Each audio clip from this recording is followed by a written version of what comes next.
After being bullied off Twitter by Team AH, Dr. Shannon Curry, JD's expert witness in Virginia, decided she would give an interview. Now, when I say bullied offline, I'm talking about trying to cause legal issues, trying to go after the ability to practice, and more. So, yeah, with that in mind, let's play this. Hey there, by the way, let's get started. You testified in the Johnny Depp Amber Heard trial. Based on your role as a clinical and forensic psychologist. It was watched by, I don't know how many people, maybe tens, maybe hundreds of millions of people. What was that experience like? Thank God I didn't know that at the time. Were you scared? Oh, yeah. Given the size of the platform, how many people are watching? I'm not scared typically isn't the word when I testify. I'm always excited and a little trepidatious before I testify. Because the stakes are so high for everybody's life in that room. This was different. Anxiety isn't usually my brand. And I just skipped anxiety that morning and went straight to terror. And I was mad. I was mad at the legal I was funny. Like I was having all these strong emotions. I couldn't find my bobby pins. I almost started crying because I couldn't find them. I was pretty unhinged that morning and in a way that was really unfamiliar to me. And it was right when I cried because I couldn't find my bobby pins that I realized I needed to get a grip and that I was a professional and that my hair didn't matter, even though it ended up mattering. People noticed that it was crazy. But I got a grip and I went in and I just did my job. So the terror in the end helped you focus and do your job well. I think it does. And it's a little scary though, because I know what fear does cognitively. And there is a sweet spot where you want some stress and then you can be really acutely focused and attuned. But then if you go over this threshold, you get sort of that frontal lobe shutdown where you're not thinking clearly. And everybody knows that experience from taking a really stressful test at some point, like in high school. And then they're going over the answers with the teacher in class later. And they're like, how did I miss that question? I know that. You're just in a different state. That's when you have too much stress. I think this day I actually was bordering on too much stress, if not clearly in that threshold. But once you're sitting there for a little bit and you're asked the questions, you can kind of go into a routine of just wanting to talk about your work. So what is the job of a forensic psychologist in that context? In the Depp Heard trial, I was serving as an expert witness based on a psychological evaluation of one of the parties. So forensic psychologists can serve the court or in legal matters in a number of ways. They can act as a confidential consultant for an attorney on a case, or they can even assist with jury selection. They might testify without doing an evaluation if they're just coming to testify about sort of a subject matter. And then they wouldn't be answering specific questions to either of the parties, but just talking more hypothetically about a field area. In this case, because I was ordered to conduct an evaluation, I evaluated one of the parties, and then you provide a report to the court with your findings, and then you testify as to what your findings were. But from my perspective, just watching you seem to have held it together really well. So what do you attribute that to? So you said like it calmed down after you were able to ask the questions. So to me, if I were just to put myself in your place, it seems like the internet and the world would be very nitpicky about individual words. Mm-hmm. You're speaking from a place of scientific rigor, and so you have to be very precise with your wording. Very precise. I would feel like so much pressure about each single word I choose. Did you feel that pressure that you had to be extremely precise with the words? Always. The pressure is so high going into testifying. I think that's where I feel the most pressure is preparing and literally the moment until I start having to answer. And then I don't even have the luxury of thinking about myself because it is so important that that answer be clarified and understandable to the court, that becomes my focus. And that's the godsend, is that I can stop thinking about how scary it all is because I need to pay attention to explaining something. So, if it's okay, I would love to talk to you about the personality assessment test, because I think it's actually super fascinating. But Personality assessment inventory or the MMPI-2? You're probably referring to the MMPI-2, which is one I talked a lot about. MMPI-2, yeah. So what is the MMPI-2? Like, what are we talking about here? Like, it's a questionnaire. Yes, that's a great start. So it is a questionnaire, yet 567 yes/no questions. I'm going to tell you what's most beautiful about this test. So they used an empirical keying method to develop it. What that means is that they didn't have a bunch of psychologists get together and say, let's ask them, let's make sure that we identify people who have somatic complaints or physical complaints by asking them questions about like numbness in their hands, nothing like that. What they did instead was they threw, like take 1,000 questions at a group of people who they know had a certain mental illness and a group of people who didn't have that mental illness. And then they looked for patterns in what the people with the mental illness endorsed as yes and no of those random questions. Mm-hmm. So it would be, for instance, there's a bronze light fixture right there. One of the questions out of the 1,000 might be, I like light fixtures that are bronze, true or false. And they looked for correlations in the way people would answer to these completely innocuous, just boring questions. So there was no real way that a test taker could foresee the point of answering. Mm-hmm. And so because they can't foresee, it's very difficult to cheat to get to a conclusion. Very difficult. And not only that, but you can imagine using that approach, you can then look for patterns for almost any type of response style, for any type of personality trait, any type of mental illness. You just get a comparison group, and then a group who's using that specific strategy or has that specific mental illness or has that personality trait, and you just look for patterns. And there's a scale output of different kinds. So and there's code types. Yep. So you've got validity scales, and those are just fascinating and often one of the most useful parts of this test in forensic contexts, because they show you how a person is approaching the test, how they're answering questions about themselves. So, for instance, you can see if they are tired. You can see if they're kind of responding randomly. You can see if they are in an unsophisticated manner trying to make themselves look perfect, but not very nuanced. You can see if they may be deceiving themselves and truly believe that they are perfect, whereas others don't see it that way. You can see if they're exaggerating. You can see if they're exaggerating because they're truly, it's a cry for help. They are in extreme distress, but they feel as though they need to really punctuate it to get people to notice. Or you can see if they're exaggerating in a way that is driven for a specific outcome or gain. It's just fascinating, and it's the most well-developed assessment we have for a person's approach to answering questions about themselves. So it gives you the context about how honest they're being. So the result of the test with Amber Heard, if you can speak to the public stuff, you said that the results of Ms. Heard's evaluation supported 2 diagnoses: borderline personality disorder and histrionic personality disorder. Can you speak to each one of those? What are they? What are the basic characteristics of borderline personality disorder? Sure. Well, so right now, the DSM-5, which is sort of the Bible for mental disorders, it's what we go to, our diagnostic manual. It classifies personality disorders according to clusters. And cluster B is one that involves the emotionally erratic, interpersonally erratic emotional disorders. And those include histrionic personality disorder, borderline personality disorder, narcissistic personality disorder, and antisocial personality disorder.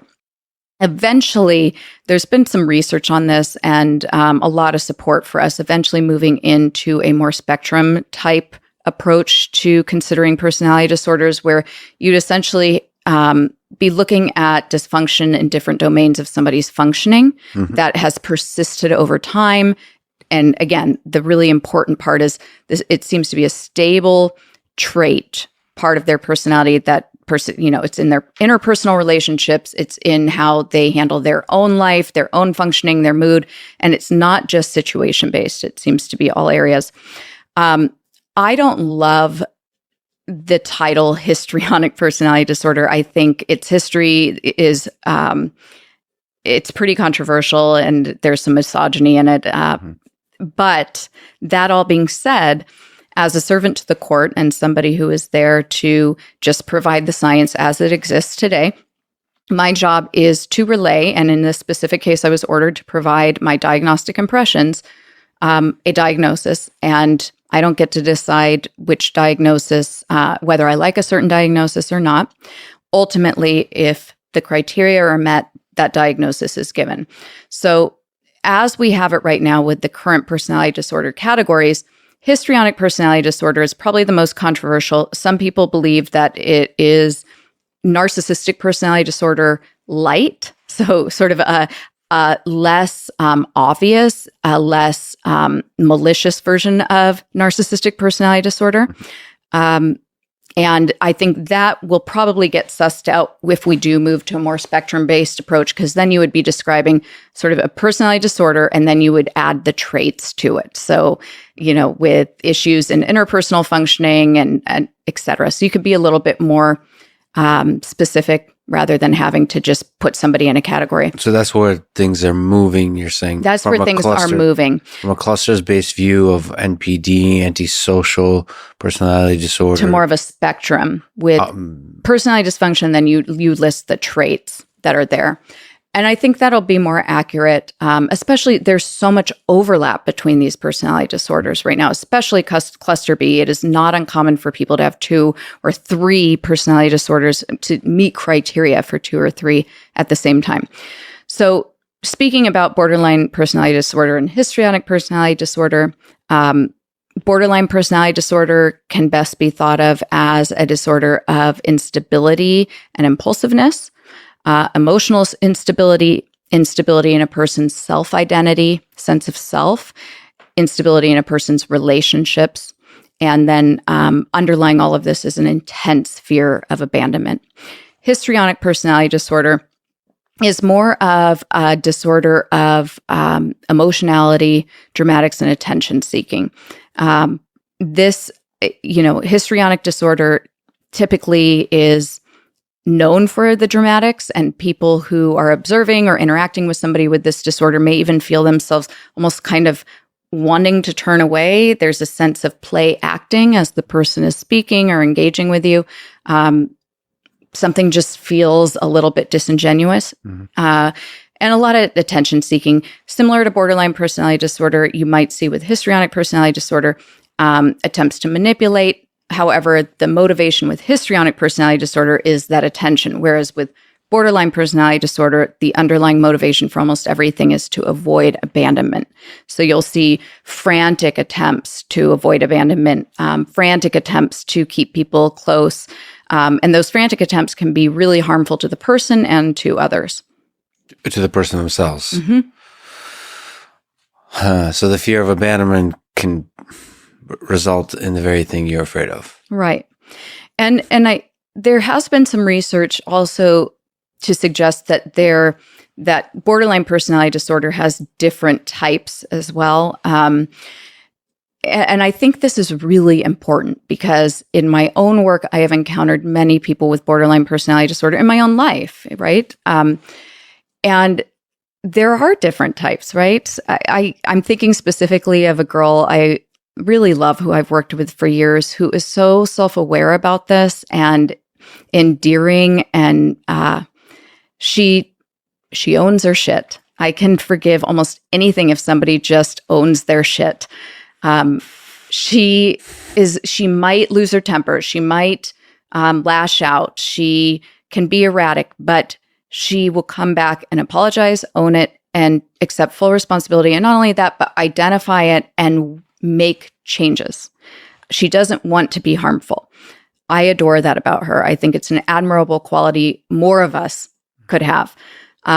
That's very different than when you think about it, there are 9 different symptoms and you only need 5 to meet criteria. So depending on which symptoms you have, you might be far more calculated, conniving, manipulative, or you may just be more of the impulsive, kind of messy, emotionally erratic type. And so there's some new research also coming out that's even suggested that among women, those that score higher in some of these more calculated traits of the disorder may actually be, it may be a certain presentation of female psychopathy. Yeah. Are some of these personality disorders, again, probably impossible question to answer, but how much of it is nature? How much of it is nurture? Or how much of it is in the genetics and you just can't do much with? Maybe another question, a different way to ask that is, how much can you help that? How much can you become better? That is a tough question. So there's been a ton of change in the way we've thought about the etiology of these personality disorders. Specific to borderline personality disorder, I think in general, the view is that most people believe that it was associated with neglect or trauma in childhood. While there is a correlation there, there's a correlation between that and many mental health issues, not just borderline personality disorder.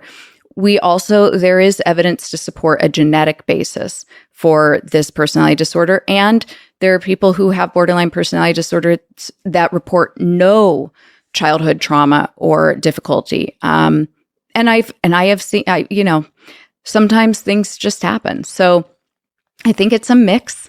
I think we need to think of it as biopsychosocial, which is generally the answer to most things when you're talking about how a mental health issue comes to be.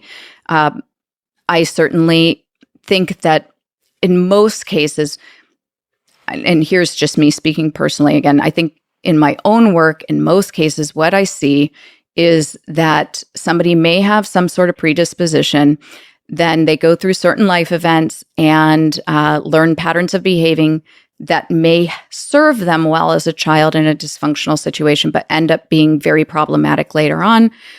Or they just have enough hardship that gene, whatever it was, lying dormant, that little borderline personality disorder gene expresses itself. And you'll see that with things like schizophrenia, depression, anxiety disorders. There tend to be certain ages where you'll just see that expression happen. All right. For the record, it got cold in here, so we upgraded with a blanket. You look cozy. Just as a question for me, just observing the trial, it was interesting that, first of all, it was a really raw and honest exploration of a intimate relationship between two people. Oh, yeah. It was interesting to watch. I suppose I haven't watched that kind of thing. It made me think about what makes for a good relationship. All the many things we already talked about in this conversation, it was useful for that. But also there was raw recordings of two humans' interaction. What did you think about that there's recordings? It's kind of interesting. The act of recording your partner? Yeah. And not the ethics of that or so on, but the fact that you have this data. It made me wonder, like, if I recorded myself, how would I sound? Like, well, you do record yourself. No, but here with microphones. But when you're in private, yeah, you wonder. Like, I had a bit of a fight with a friend last week, and I wondered which one of us was the asshole. I would love to hear the recording because we were a little bit. I think we were a little bit rude to each other. And I wonder how it went wrong. I love that you asked yourself that question. That's so useful. We made up the next day, and I think both agreed to not ever talk about it. But I want the data. Bury it deep. Yeah. I record my couple sessions, and one of the primary purposes of that is so that if they start to get nasty with each other in the session, I can stop it and I can say, "What was that?" Yeah. Right? And most of the time, what you're describing is so useful because we don't see ourselves. We have no idea that we just came off as critical. We think we're being completely reasonable and thoughtful. Whenever somebody's sort of retelling an argument they got and they said, and then, I was just caring and just asked, why is there a reason you did, something like that? If they can actually see themselves, they realize, no, their jaw was clenched, their voice was raised, they actually called a name. Sometimes they're shocked. So just to linger on it, you labeled Amber Heard as a 3-6 code type, going back to our discussion, which can mean that, quote, she's heavily concerned with image, prone to treating others with cruelty, unable to admit responsibility for wrongdoing, and prone to externalizing blame. And then I also went into the MMPI-2 list. 3-6 includes anxiety, tension, rigidity, fear of criticism, suppressed hostility, merging in passive or episodic aggression, suspiciousness, egocentricity, what else? Projection. What can you say about that code that is not captured in the different personality disorders? What are we supposed to do that from a forensic psychology perspective? And what are we supposed to do that in general? Forget the 3-6. In general, these kinds of code types in that context, in the context of a trial. If I'm understanding you correctly, it's sort of what's the point of these code types? Yeah. Thank you for asking the question better. But I don't know what I'm doing.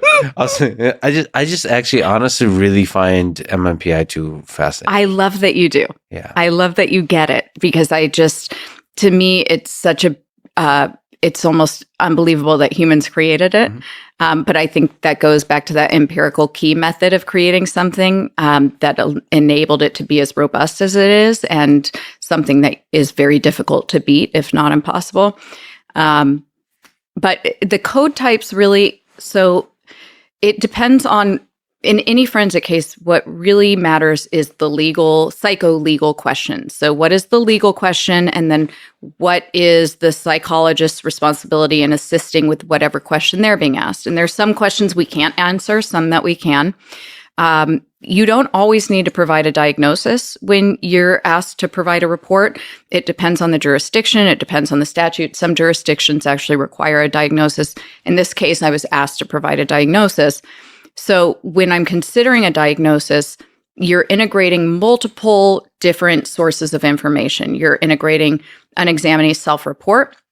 You are adding collateral data. Usually, I wasn't able to obtain collateral interviews in this case, and that was a decision of the court. They said no collateral interviews, but typically that would be something that you would add. You're looking at records, ideally from birth up until the date that the alleged injury occurred, and I'm speaking now specifically to a personal injury evaluation or something where somebody is claiming that they were harmed psychologically. But you want as many records as possible to show how a person functioned before that event occurred and how they functioned after. And you want it to show financial functioning, physical functioning, academic functioning. Basically, where is there evidence that something in their life changed? Where is there evidence that harm occurred other than from what they're telling you? And in addition to all of those records that you're reviewing, in addition to their self-report, then you're also going to give some of these tests like the MMPI.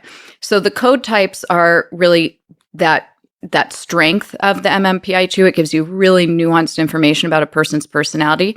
Now, again, you're not going to use the MMPI-2 or any other test by itself to diagnose someone or, decide that the person is telling the truth, not telling the truth. It is just another piece of data. And when it's working the way it's supposed to, it lines up really nicely with all of the other data you're getting, including what you've observed from the person during your interview with them, the information they're giving you, or inconsistencies with the information they're giving you, the consistency or inconsistency of their self-report from the records, what the records themselves say, et cetera, et cetera. So it's helping you clarify the picture you have of the person. Just dialing it down more and more. You're just making sure that it is as accurate as possible. Okay, so given how huge this trial was, given how eloquent you were, I know you don't think of it that way, but from a public perspective, you were like the star because of how well you did. I'm pretty sure Camille's the star. Camille is also incredible. I've gotten a chance to interact with her. She's somebody that really inspires me by how good she is at her job, how much she loves her job, and how much the fame, the money, whatever, has not affected the basic core integrity of who she is as a human being. So she's also incredible. Okay. What's the takeaway for you personally from the trial? How has it made you a better person? How has it changed or solidified who you are as a psychologist, as a forensic psychologist, clinical psychologist, and so on? Wow. I mean, a lot happened in my life around that trial, leading up to the trial, after the trial. So let's tackle forensic psychologist first. Sure. Okay. So in terms of forensic psychology, I am grateful to that trial for really strengthening my abilities. The stakes were so high that I was retained about 2 years prior to the trial. So I really delved deep into the academic side of forensic psychology and making sure that I was adhering as closely as possible to standard practices, best practice recommendations for this specific type of an examination. It was intellectually awesome and challenging. I felt like my brain was on fire for a full year leading up to the trial, and that can be really, really fun. It was just challenging, but I am really proud of the work I did. I think the stakes were really high. It's serious work. It's important that it's done well and accurately, and I felt really good about it.